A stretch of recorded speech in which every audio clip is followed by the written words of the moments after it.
Guys, welcome back to some Guild of Guardians. In today's video, we're going to be looking at the best team comp that we can make within this game. Now, we looked over on Discord, we talked to Reddit, a lot of different players, and I want to run through the perfect setup with the Guardians in here. And some of those we have, some of those we do not have, and I want to run through really the reason why. When we start looking at the basic heroes like Leah right here, which is a founder hero, meaning that she is going to be strong. Now, a lot of the founder heroes are kind of the core comp. Now, the thing is, with this hero, looking at the skills, Starfall does a lot of damage. Now, of course, you can see striking enemies 5 times. Solar Flare heals. Now, this one is huge because, of course, we're really, in my opinion, lacking healers, lacking the support aspect when it comes to heroes within Guild of Guardians.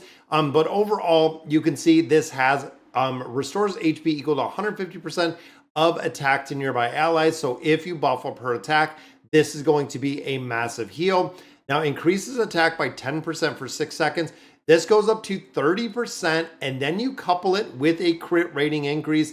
That is crazy. So you're buffing the attack, you're buffing the crit. She does a lot of damage. She also has a heal ability, making Leah one of the absolute best heroes within this game. It's kind of crazy. Now, of course, I couple Leah with right here, Grizel. Now, Grizel, of course, is a core 1 hero, meaning that we can actually get her in the game.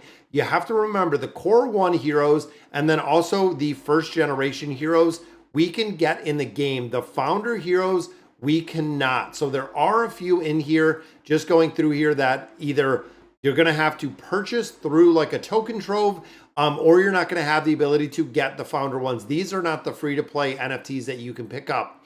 Now, second hero we look at is Cyrus. Now, when it comes to the tanking role, he is probably one of the best heroes, not only for his ability to tank, but he also does a considerable amount of damage. And of course, looking at the defense that he possesses.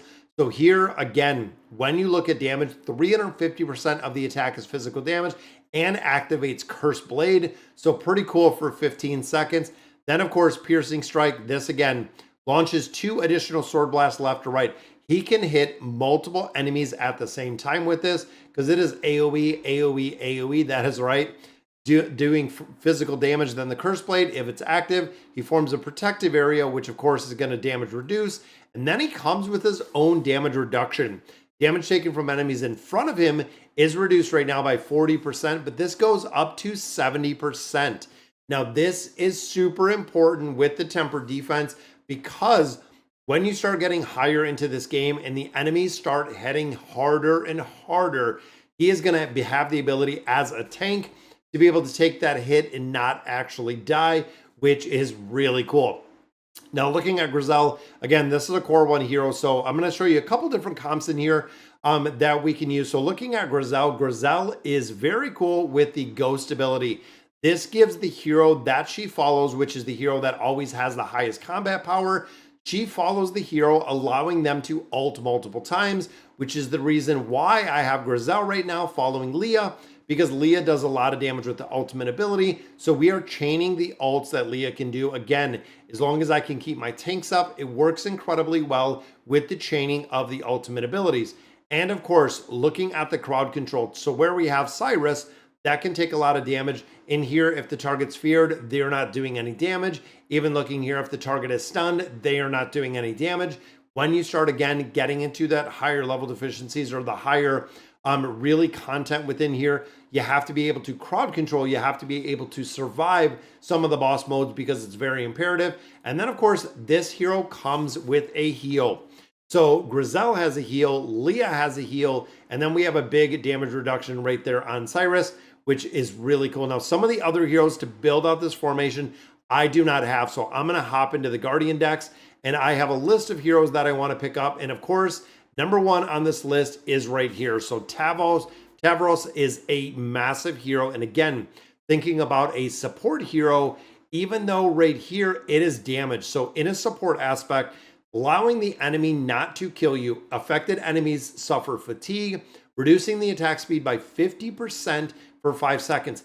This is massive. Again, when you want to keep your tanks alive, when you want to make sure the survivability of the heroes, it is imperative that you have a hero like this that can reduce either offering some crowd control or offering to reduce some attack speed.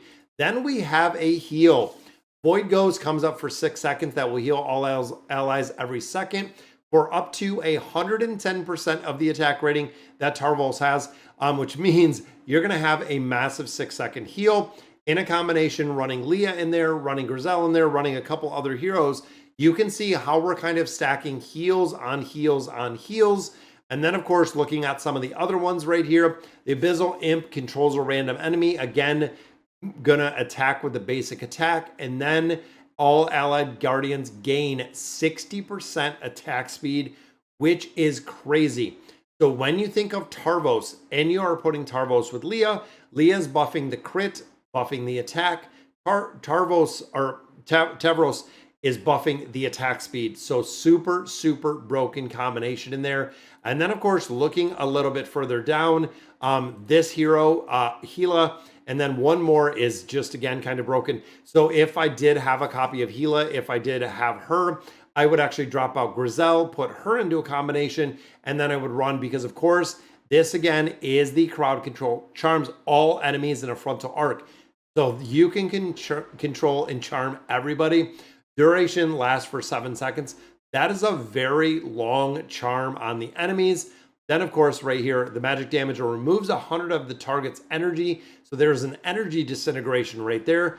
Teleports the enemy with the highest HP, dealing magical damage, reducing their damage by 40%.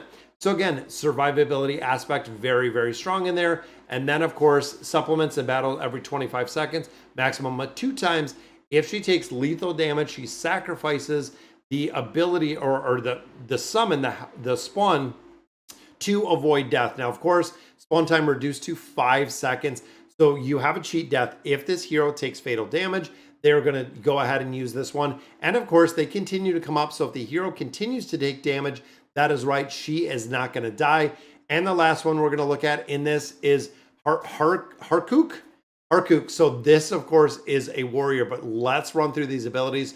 So attacking twice, 100 attack for 3 seconds, performing AoE attacks every 0.5 seconds at 60%, while immune to control. So that is a massive AoE. The bellowing right here intimidates enemies standing before them, causing them to take more damage. So when you have Cyrus, when you have this hero, they're going to take more damage. And remember, Cyrus is AoE damage, which means that he is going to amplify the damage they're taking. Cyrus is going to do more damage in concussion, really, with that. Lower the HP goes, the more attack he gains, up to 130%. And then that is right, once per battle, ignores lethal damage. That it's kind of crazy. So there we have another cheat death. And you can see if this hero takes fatal damage, there's actually an immunity for 10 seconds. I don't know about you, but 10 seconds is a pretty long time to have that immunity. And of course, looking at these heroes, guys, if you have the ability to put these heroes, and again, these are kind of on my wish list right now, but a cheaper version. So when we're running Grizel in together with Leah, which again, if you don't have Leah, another one that is broken right now beyond belief that a lot of players really do kind of talk about in spam. We see a lot about it. It is actually right down here. Let me find the hero. But looking down here, there is a broken hero, which is right here. Desidra. This hero was actually nerfed. The nerf is still not really effective. It didn't really affect her. If you are a free-to-play player, this is the #1 priority hero when it comes to damage dealer. This hero is even out-damaging a lot of legendary heroes that we see in here. And of course, looking at the skill with Trick Shot, does a lot of damage, teleports to the random ally, attacks their target. So kind of a finisher right there, but the damage and the scaling of this hero is super high. Now, of course, if you put this hero with Grizel, Grizel is going to allow this ultimate to continue to trigger, which again, you're going to be able to actually burn down a ton of targets really fast. So that is a really solid combination between here with both of these heroes. And of course, we've only gotten 1 copy of this hero so far. So unfortunately, we haven't had a ton of abilities to go through here and get some more copies because we've been doing some summons. And right now, I do want to hop in here and I want to do a couple summons because we still don't have a Nira. We also do not have Oxalis, but also we're looking to sacrifice heroes. We need so much information out of here, or so many copies of heroes. It's incredible that we need to go through and just literally sacrifice a ton. Now, one thing to remember is when you're sacrificing heroes, some of the regular heroes are in here for this part with the affinity. So if you look down here and looking at some of these heroes, they are in the affinity, meaning that you want to get some copies of them. You might even want to build up some of these copies of the heroes just to add a couple more stars, because if you get the other combination, essentially they're going to unlock stats with the Guardian affinity. But if you go ahead and you recycle all of these heroes, as you see right here, you're actually not going to have the ability to build up the affinity because you're just recycling them. And I didn't realize that. And again, this was a tip that I got over on Reddit, is looking at a couple of heroes where even some of the blue heroes, but even some of the very basic heroes, to enlighten it with other copies of heroes does make a big difference. Because again, when you're doing the enlightenment of these Guardians, you're building them up. Of course, we need 2 more copies. But as you can see within here, and the affinity even for this hero is now I have 2 stars on here. So I'm 2 of 5. We can actually go 3 of 5 right here. That way, when we get the other hero, we have the Guardians collection and we have the highest enlightenment already done in its entirety. So definitely make sure that you're doing this. And of course, guys, looking at the team that we discussed in this video is super expensive. That is one thing to remember. It's a couple of $100 for each of the heroes, which is kind of crazy. But if you want to be really one of the top players within this game, unfortunately, it does come with a cost if you want to really push progression. And of course, the more time and effort that you're going through here in making progression is a game changer within Guild of Guardians. It's really cool, but I love having Leah. And again, that's a combination that I've been running. And also the one that I'm going to show you that I've been running as well with this team is right here, is Priel. And the reason being, Priel actually has the ability to shield herself, and she has the ability to shield the entire team. Then, of course, this is the Sanctuary, so that is a shield. This one is a shield. So everything that Priel has is a shield, which ultimately shielding the backline works incredibly well. But I got this hero, which of course is one of the pretty effective heroes. Even though it's a warrior, we are seeing a lot of the shielding aspect in here. And I am still waiting to get some more of the healing aspect. And I am still using Aquarius right now. Just for the healing aspect, because again, Tarvos and a couple other heroes I don't have at this point to really bring a lot of the healing aspect in. But all right, guys, so that is going to do it for today's video. Let me know in the comments what you guys think, and as always, thank you guys for watching.